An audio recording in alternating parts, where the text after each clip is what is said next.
Caribbean सागर के बीच एक परिवार अपनी याट पर छुट्टियां मना रहा होता है। माँ जूली तैरने के लिए समंदर में कूद जाती है। आराम करते वक्त उसे कुछ अजीब महसूस होता है, लेकिन क्योंकि आसपास कुछ नहीं दिखाई देता तो वो सोचती है शायद उसका वहम होगा। कुछ सेकंड बाद उसे फिर से वही एहसास होता है, लेकिन इस बार भी कुछ नजर नहीं आता। लेकिन वो घबरा जाती है और याट की तरफ तैरना शुरू करती है। तभी अचानक कोई उसके पैर खींचने लगता है और वो मदद के लिए चिल्लाने लगती है। उसकी बेटी कैसी हेडफोन लगाकर म्यूजिक सुन रही होती है, इसलिए उसे कुछ सुनाई नहीं देता। पति टॉम और बेटा बेन मछली पकड़ने में बिजी होते हैं। जूलिया पानी के ऊपर रहने की कोशिश करती है, लेकिन मुंह में पानी जाने की वजह से वो चिल्ला नहीं पाती है। थोड़ी देर बाद टॉम को महसूस होता है कि काफी देर से उसने जूलिया को नहीं देखा। वो यार्ड पर उसे ढूंढता है और फिर अपनी पत्नी को खतरे में देखता है। वो बच्चों को बुलाता है और फिर यार्ड जूलिया की तरफ ले जाता है और पानी में कूद जाता है। जल्दी से जूलिया तक पहुंचकर उसे संभालता है और यार्ड की तरफ तैरता है। बच्चे दोनों को ऊपर खींच लेते हैं। परिवार जूलिया को संभालता है और जूलिया खुद को समझाती है कि शायद लहरों की वजह से उसे ऐसा लगा होगा। रात को सब मिलकर बेन का जन्मदिन मनाते हैं। कैसी को उसके बॉयफ्रेंड का कॉल आता है तो वो लैपटॉप लेकर बाहर चली जाती है। वीडियो कॉल में उसका बॉयफ्रेंड दिखाता है कि शहर के ऊपर बड़े बड़े काले बादल छा गए हैं। कॉल ग्लिच होकर फ्रीज हो जाती है। कैसी ये बात परिवार को बताने आती है, लेकिन टॉम कहता है कि शायद जमीन से दूर होने की वजह से सिग्नल कमजोर है। तभी सबको एक आवाज सुनाई देती है। सब बाहर जाते हैं और देखते हैं कि व्हेल मछलियों का एक ग्रुप जा रहा है। टॉम समझाता है कि व्हेल मछलियां हमेशा अर्थ के मैग्नेटिक फील्ड को फॉलो करती है, लेकिन जब तूफान आता है तो वो कंफ्यूज हो जाती हैं। अचानक यार्ड जोर से हिलने लगती है और बेन गिर जाता है। टॉम को चिंता होती है कि कहीं यार्ड को नुकसान तो नहीं पहुंचा, इसलिए वो डाइव करके नीचे देखने चले जाता है। कुछ देर बाद वो सरफेस पे आता है, लेकिन उसके कंधे पर एक बड़ा घाव होता है। जूलिया तुरंत उसका जख्म सीती है। टॉम बताता है कि पानी के अंदर उसे लगा कि उसके पीछे कुछ बहुत बड़ा जीव था, लेकिन जब उसने मुड़कर देखा तो प्रोपेलर से कट लग गया। वो कहता है कि जो भी चीज वहां थी वो बहुत बड़ी थी। टॉम को यार्ड पर काफी नुकसान दिखता है, इसलिए उसे मदद बुलानी पड़ती है। जूलिया बार बार रेडियो पर कोशिश करती है। कैसी फोन पर सिग्नल ढूंढती है, लेकिन कुछ काम नहीं करता। तभी कैसी को एक अजीब सा जीव दिखाई देता है और वो चिल्लाती है, लेकिन वो बेन होता है जो मास्क पहनकर मजाक कर रहा होता है। कुछ देर बाद यार्ड पूरी तरह बंद हो जाती है और समंदर के बीच फंस जाती है। जूलिया रेडियो में एक आवाज सुनती है, लेकिन आवाज इतनी खराब होती है कि कुछ समझ में नहीं आता। टॉम परिवार को बताता है कि उनके पास सिर्फ 4 दिन का राशन पानी बचा है और अब उन्हें किसी मछली पकड़ने वाली नौका का इंतजार करना होगा। अचानक रेडार पर कुछ डिटेक्ट होता है और परिवार को एक अजीब सी आवाज सुनाई देती है। सब बाहर दौड़ते हैं और हैरानी से देखते हैं कि कई सारे उल्कापिंड जमीन पर गिर रहे हैं। जहां जहां उल्कापिंड गिरते हैं वहां बड़ा धमाका होता है। एक उल्कापिंड पानी में उनके पास गिरता है तो टॉम तुरंत यार्ड को चलाने की कोशिश करता है। इंजन मुश्किल से चलता है, लेकिन तभी एक उल्कापिंड उस एरिया को हिट करता है। परिवार डर के मारे एक दूसरे को कसकर पकड़ लेता है। तभी टॉम समझाता है कि जो आग के गोले गिर रहे हैं वो उल्कापिंड नहीं बल्कि सैटेलाइट है। उस वक्त बेन देखता है कि यार्ड से धुआं निकल रहा है। टॉम चेक करता है और कंफर्म होता है कि इंजन खराब हो गया है। हवा तेज होने लगती है तो फैमिली यार्ड के अंदर छुप जाती है, बिना ये नोटिस किए कि कंपास बहुत तेजी से घूम रहा है। यार्ड जोर जोर से हिलने लगती है। बेन फिर से गिर जाता है और इस बार उसे चोट लग जाती है। वेव्स तेजी से यार्ड से टकरा रही होती हैं। टॉम स्ट्रगल करके बाहर जाता है और लाइफ जैकेट लेकर आता है। तभी पावर चली जाती है। टॉम तुरंत पावर बॉक्स का बटन प्रेस करता है और लाइट वापस आ जाती है। उस वक्त बेन नोटिस करता है कि जूलिया की नाक से खून बह रहा है। जूलिया को चक्कर आने लगते हैं और कैसी सिंक पर जाकर उल्टी कर देती है। टॉम रेडियो ट्राई करता है पर कोई सिग्नल नहीं मिलता। अचानक एक हाई पिच्ड नॉइज आती है और हवा और भी स्ट्रांग हो जाती है। जूलिया दरवाजे बंद करने की कोशिश करती है, पर एक हैच खुला रह जाता है और हवा खिड़कियां तोड़ने लगती है। टॉम एक फ्लेयर जलाता है और थोड़ी देर बाद अंधेरा छा जाता है। अगली सुबह फैमिली शॉक में उठती है कि वो स्टॉर्म से बच गए, लेकिन याट आधी डैमेज हो चुकी है। जब वो बाहर आते हैं तो देखते हैं कि समुद्र का पानी गायब हो गया है और याट अब जमीन पर अटकी है। सब ये देखकर शॉक में आ जाते हैं। कैसी सिग्नल चेक करती है पर नेटवर्क बिल्कुल डाउन होता है।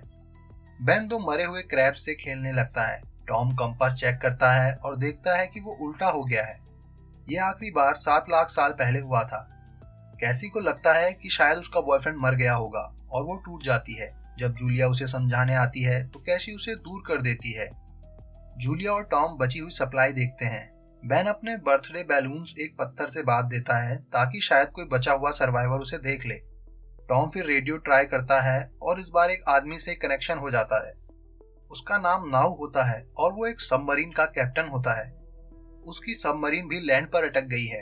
वो कंफर्म करता है कि मैग्नेटिक पोल्स रिवर्स हो गए हैं, इसलिए ओशियन पीछे हट गया है और जमीन डूब गई है।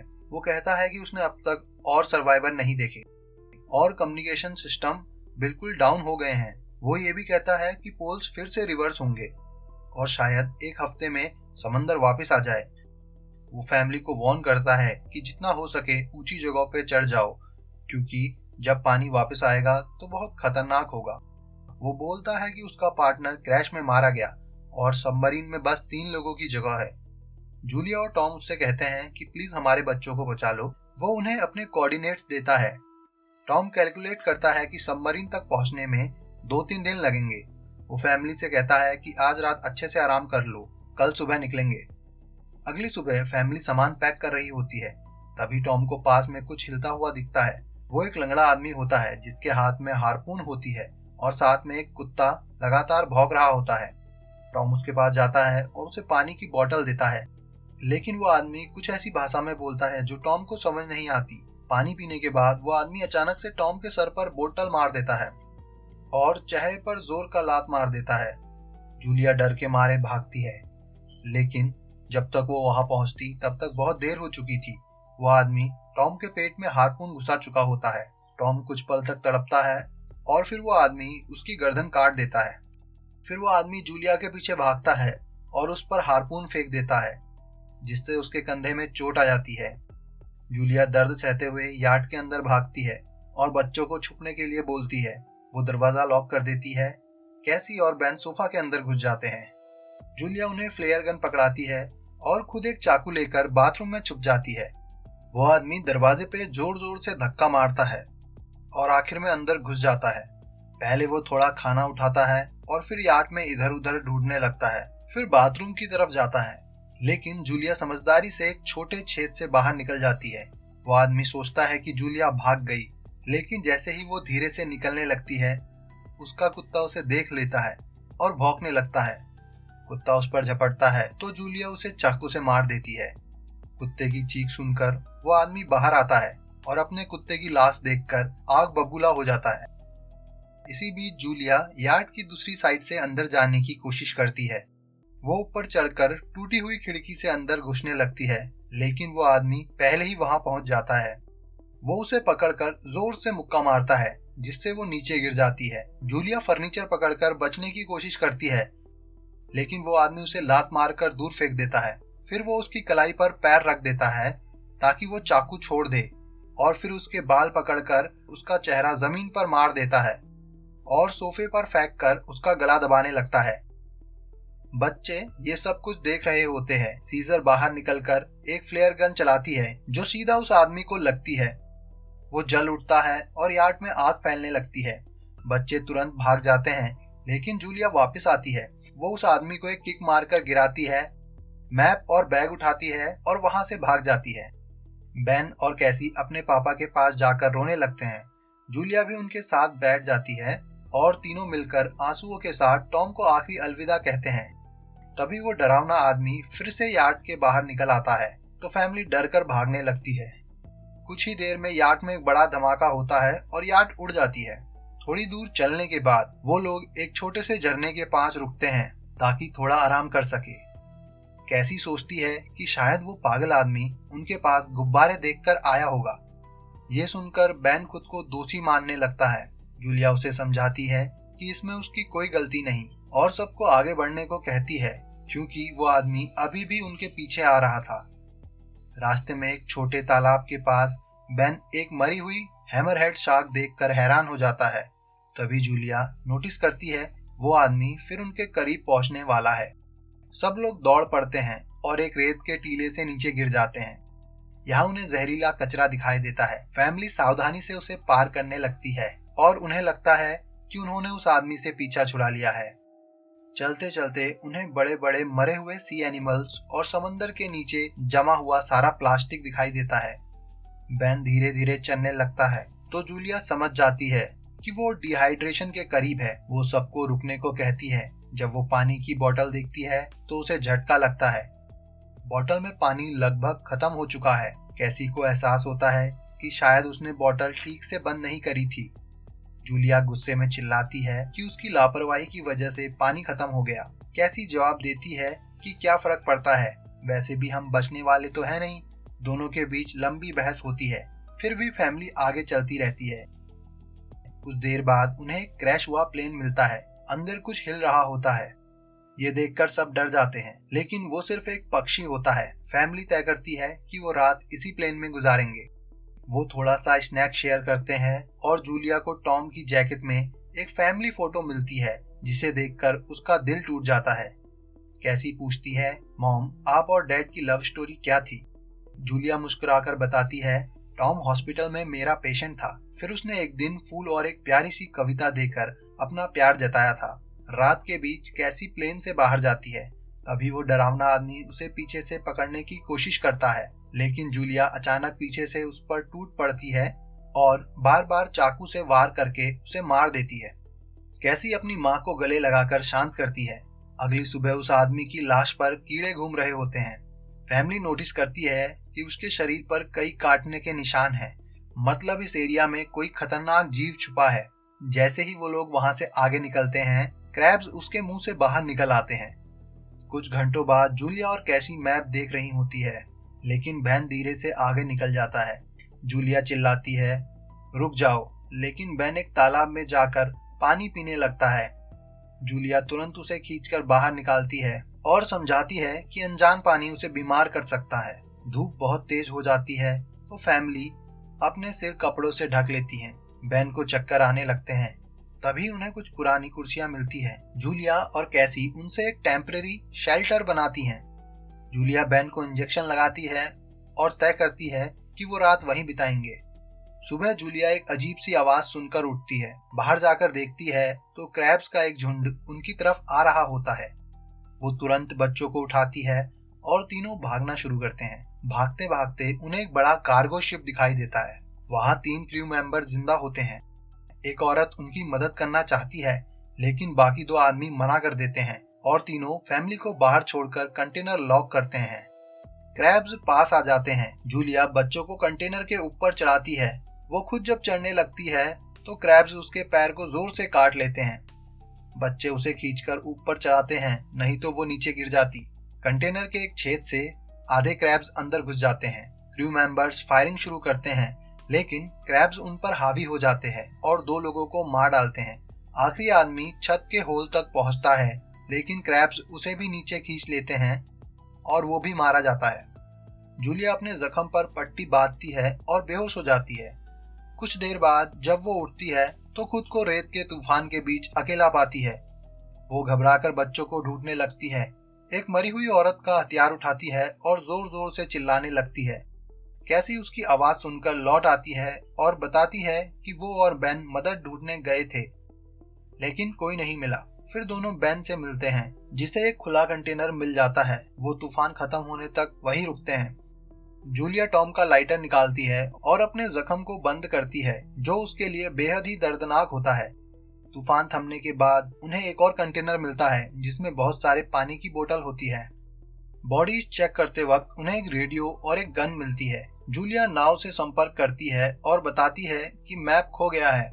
इस पर नाव बताता है कि उन पर एंथ्रोपॉड ने हमला किया था। वो अब ऐसे जीव हैं जो ऑक्सीजन की वजह से पूरी तरह पागल हो चुके हैं। अब नाव फैमिली को जल्दी करने को बोलता है, क्योंकि उसके इंस्ट्रूमेंट्स ने कैलकुलेट किया है कि समंदर उम्मीद से ज्यादा जल्दी वापस आएगा और उनके पास सिर्फ कुछ घंटे बचे हैं। वो एक फ्लेयर शूट करता है और फैमिली उसी दिशा में चलना शुरू करती है। लंबी वॉक के बाद फैमिली को एक टूटा हुआ टॉयलेट मिलता है, जिसमें बेन पेशाब करता है।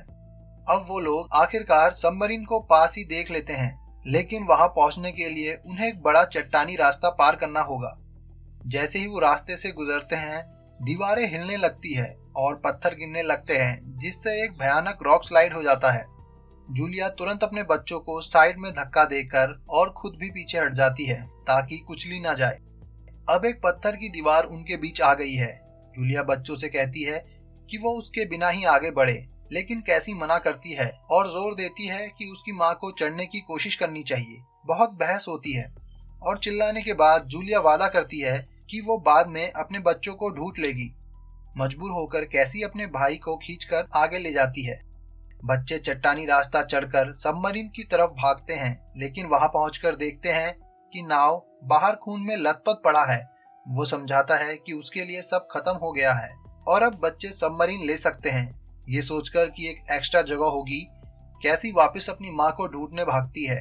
तभी जूलिया क्रैब्स को आता देखती है और फायरिंग शुरू करती है। कुछ क्रैब्स को वो मार देती है, लेकिन झुंड बहुत बड़ा होता है और सबसे लड़ना मुश्किल हो जाता है। उसी वक्त कैसी दीवार के ऊपर दिखाई देती है और अपना हाथ आगे बढ़ाती है, तो जूलिया अपने घायल पैर के बावजूद तेजी से चढ़ना शुरू करती है। कैसी की मदद से वो दूसरी तरफ पहुंच जाती है और दोनों साथ में सबमरीन की तरफ भागते हैं।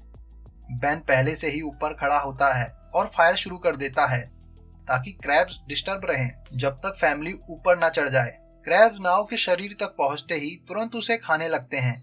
जूलिया गन उठाती है और फायरिंग जारी रखती है जब तक बच्चे अंदर न चले जाएं।